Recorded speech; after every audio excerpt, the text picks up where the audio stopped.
Are you looking for a way to dig into your world building for your story?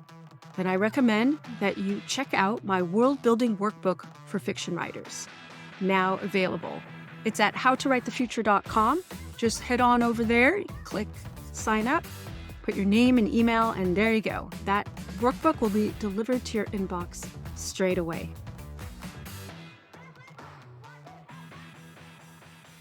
Hey everyone, welcome back to How to Write the Future podcast. The focus of this podcast and the focus of my work is to support writers to create positive, optimistic stories, because when we vision what is possible, we help make it so. And part of that visioning is learning the tools of today that help us become better writers for tomorrow. I'm your host, Beth Barany, a science fiction and fantasy author, also a fiction writing teacher. I'm so excited today to bring in an expert on writing about Native peoples. And in a moment, I'm going to introduce her, Sarah Elisabeth Sawyer. And I just want to also acknowledge that I live here in California, in Oakland, California. This is the home of the Ohlone people of the Alameda Band. And I grew up in Sonoma, which is the home of the Miwok people. And I want to bring that up because as much as I acknowledge that in my weekly newsletters, I don't often talk about that. And because of our guest, I want to bring that up and really honor the land here and the people that have been living on this land for eons and eons. So with that, I'm bringing Sarah here with us today to talk about how to respectfully bring in Native peoples into our work and why we might want it. And a big focus of my work as a writer and a writing teacher is world building. And so this is part of my ongoing series discussing how do we make our worlds authentic, genuine, and respectful. So thank you so much, Sarah, for coming here today. I would love for you to introduce yourself to our audience. Halito, Beth, and everyone. Hochafoyet, Sarah Elisabeth Sawyer, Choctaw Sia Hoke. Hi, my name is Sarah Elisabeth Sawyer, and I am Choctaw. I'm a tribal member of the Choctaw Nation of Oklahoma. And Yakoki, thank you, Beth, for having me on the podcast. I know this is going to be a lot of fun. Oh, I'm so glad that you're here. And you are also a writing teacher and teach on this topic. And I know you have been teaching online and in person. And I thought I would start today with this wonderful question. And so thank you for the questions that you provided. And I will also have some for you. And I love your first question here, which is, what is the appeal to science fiction and fantasy authors to base characters or their fictional worlds on Native history and culture? The reason why I put that question out to you is whenever I created my course, Fiction Writing American Indians, I knew there were a lot of authors out there, native and non-native, who were looking for information, who wanted to know how to accurately and respectfully write about Native people, and they didn't have a lot of resources. So I taught some in-person workshops, and then I created the digital course. And what amazed me as I got it out there, started putting the word out there, is how many fantasy and sci-fi authors were attracted to the course. That was easily half of the people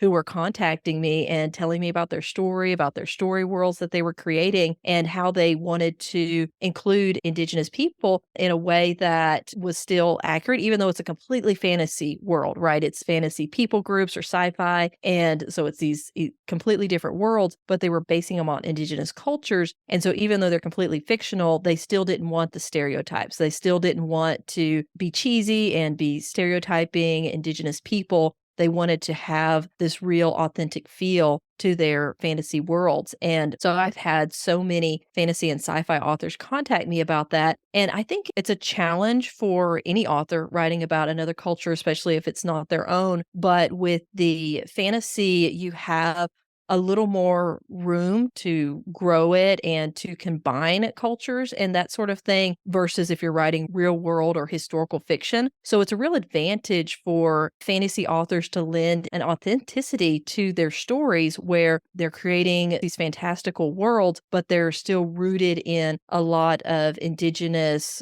cultures and Indigenous beliefs that they can draw from to create unique characters. And I love that they're taking my course because it's helping them not to create just cardboard characters and stereotypical characters and characters that they really want them to live and breathe and create story worlds.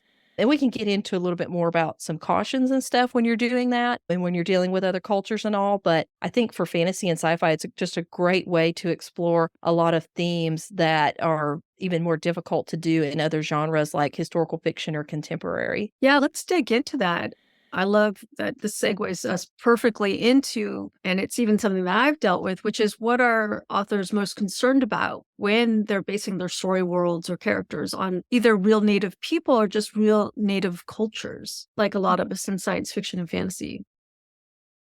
So we have the stereotypes. That's what we talk a lot about because writers of old, from first contact, just about have written their own versions of who Native people are, what they're like. They had an outside perspective on Native people, so they were only seeing really a one-dimensional aspect of Native people. And so unless they were in the community and involved in it, intermarried in it, that kind of thing, they were really just seeing a one-dimensional aspect of Native people, and that translated into their writing, which is what so many of these stereotypes that I talk about are based on because they went around the world. People have always been fascinated by the indigenous cultures of North America, and they wanted to learn about them. Even today, in places like Germany, they have powwows and they do native regalia and all of these things because they're just really fascinated by it. But because of that, because of the stereotypes that have gone around, authors can find themselves putting those in without even realizing it. They may not even realize it's a stereotype or that it's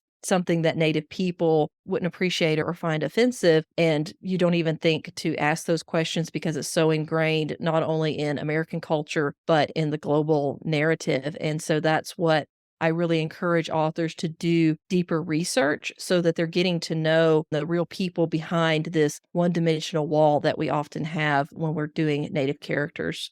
Can you give us an example? I mean, not to perpetuate any of those stereotypes, but maybe some of your own pet peeves that you see in contemporary fiction and maybe cropping up in either historical fiction, contemporary, or science fiction and fantasy. And just keep in mind that I work primarily with genre fiction authors who might be across any of those genres and some of those things that might crop up without realizing. One of the things with historical fiction, so I'll just go ahead and cover a pet peeve with that because I write historical fiction. I've written and published 15 historical fiction books and historical westerns. So I love historical fiction. I love that I'm able to have Native main characters in there. And with that, one of the things I see, and I've not heard a lot of people talk about, but I would read books, historical fiction especially, or see movies. And I'm like, there's just something different about when, say, a non-native author versus a native author writes these stories, but I couldn't put my finger on it. And I finally defined it as what I call the historical only view. And that's this sense that Native people are in the past. There was around the turn of the century the mantra that went around of it's the vanishing race. And there was actually a lot of effort put in toward capturing Native history and culture through photography and ethnology and the music. And so there was a lot of white people who were going into Native communities and preserving cultures. Thankfully, they did because a lot of Native people, that's all they have of their history because so much was lost. But there was this real push to capture it because they were known as the vanishing race. That's what I see in the fiction is there's not a future for them. We even see that some in sci-fi and fantasy, and I think more so in fantasy if you're basing it on this ancient culture, that it's this people group, but they're eventually going to get swallowed up and disappear. So you can have that feel. It's not directly stated, but it's just underlying through the themes of the story when it's relating to the Native character. The other one that I have, and again, I see this in historical fiction, fantasy, all the genres, contemporary, and that's what I call the wise guide stereotype. And that's where we see the Native person in that role of the mentor or the wise guide of the main character. And that's all they are in the story. They're just this person that has this ancient, almost supernatural wisdom. I've seen it done well, especially when it's an elder or a parent. I'm not saying that you shouldn't do that, but just be aware that it's been done and it's been overdone in a sense. And if you do have that character, make them a unique part of the story and find a fresh way, bring a freshness to that character, because that is something that I see often in the mentor role. You're going to have a native character. That's where you put them. So those are a couple of, I wouldn't call them pet peeves, but it's something that I try to encourage authors and just educate them on because, again, it's things that we're not aware of. It's just so deeply ingrained in our culture and society. Yeah. I actually have a Native character in my sci-fi mystery series, and she's the coroner in the crime fighting team. She does her job and she carries herself with pride because it's science fiction. I call her a First Nations person, or she calls herself that, which I know is very prevalent in Canada. I felt like it was my job also to just maintain that. I like how the Canadians use that and find it an honoring way of speaking of the Native peoples. I thought about, well, how do I make her unique? She's part of the story. She lends her personality to the crime solving team, and she's herself. And she is one of many characters who represent their heritage through their dress. A lot of my characters are representing their heritage through their dress because it's a multinational environment at this hotel, casino, space station.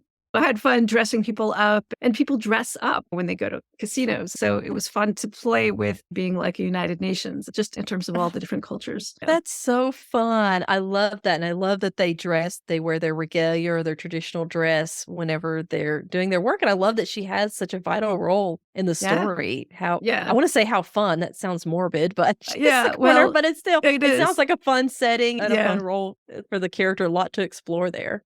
Absolutely. I want to also presence that in my own heritage, I was brought up with the ideas of the Native peoples, and my great grandmother was a poet and wrote a lot about corn and women and really grew from the earth her poetry and her stories. And I didn't know the specifics of my Native heritage, but according to my own research, it's as far back as the 1600s. There's controversy in my own family. When I've done research in Ancestry.com, there's people who dispute it. And then there's people who say, but the grandson said his grandmother was Native. And why would he even say that in an era where it wasn't accepted? So it's so interesting in my own family. I know because I've done the research, I have all kinds, including the white supremacists and the Native people and both sides of the Civil War and the activists and the pacifists and the fighters and those who ran from the wars. And it's quite incredible. Just to presence that Mixed heritage. totally mixed heritage and a lot of Jewish background as well that had all kinds of different Jewish stories from different parts of Europe. Like a lot of Americans, I'm mixed race and mostly not Native. This is a little bit off topic, but people talk about blood quantum a lot. That's something that the government put on us. One of our great Choctaw chiefs, Pushmataha, before we were removed from our homelands, he wanted to make it very clear in the treaties that it's for Choctaws and their descendants because he knew intermarriage was already taking place. And he was like, this is not going to be about a blood quantum issue. If you're Choctaw, if you marry into the Choctaw tribe and have children, the children are Choctaw. So if you leave, the children stay. And so there was this aspect of descendancy that's really strong among Choctaws. People sometimes ask, what percentage are you? And I just let them know that my great-great-grandfather buried his father on the Trail of Tears, and I'm 100% his descendant. And that's how much Choctaw I am. I love that so much. If we go back far enough, we'll find so many different ancestors from so many different places, and we can lean into all of their stories and strengths. And Absolutely. Thanks for listening, everyone. That's it for part 1 of my conversation with Sarah Elisabeth Sawyer. Stay tuned for part 2 coming next week. See you then. Thank you so much, everyone, for listening to my podcast. Your interest and feedback is so inspiring to me and helps me know that I'm helping you in some small way. So write long and prosper. Are you stuck and overwhelmed by world building? Then check out my new world building workbook for fiction writers. Head over to howtowritethefuture.com and sign up for yours today.